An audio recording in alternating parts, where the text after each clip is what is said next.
એક મોટા political breaking Tamil Nadu ભાજપના પ્રમુખ કે અન્નામલાઈએ રાજીનામું આપ્યું છે. તમિલનાડુ ભાજપને મોટો ચહેરો ગણાતા પૂર્વ આઈપીએસ અધિકારીના રાજીનામાથી હવે તર્ક વિતર્ક સર્જાયા છે.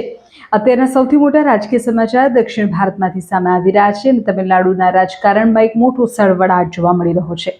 તમિલનાડુ ભાજપના પ્રદેશ પ્રમુખ અને ફાયર બ્રાન્ડ નેતા કે અન્નામલાઈએ ભાજપમાંથી રાજીનામું આપી દીધું છે. સંગઠનમાં લાંબા સમયથી ચાલી રહેલી આંતરિક ખેંચતાણ વચ્ચે અન્નામલાઈના પગલાથી દિલ્હી સુધીનું હાઈકમાન્ડ હવે એક્શનમાં આવી ગયું છે.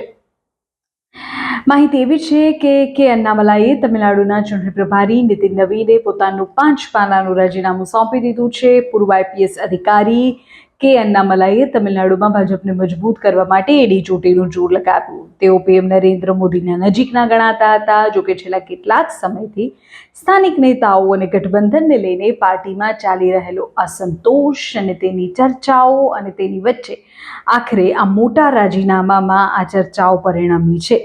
તો આ મહત્વપૂર્ણ જાણકારી અત્યારે તમિલનાડુથી સામે આવી રહી છે. કેટલાક રાજીનામા પાછળના સંભવિત કારણો પણ અત્યારે મીડિયામાં ચર્ચામાં છે.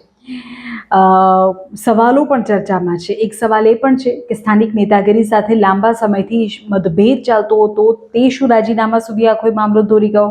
પ્રશ્ન એ પણ છે કે તમિલનાડુમાં પ્રાદેશિક પક્ષો સાથેના ગઠબંધનની રણનીતિથી અન્નામલાઈ નારાજ હતા એટલે રાજીનામું આપ્યું.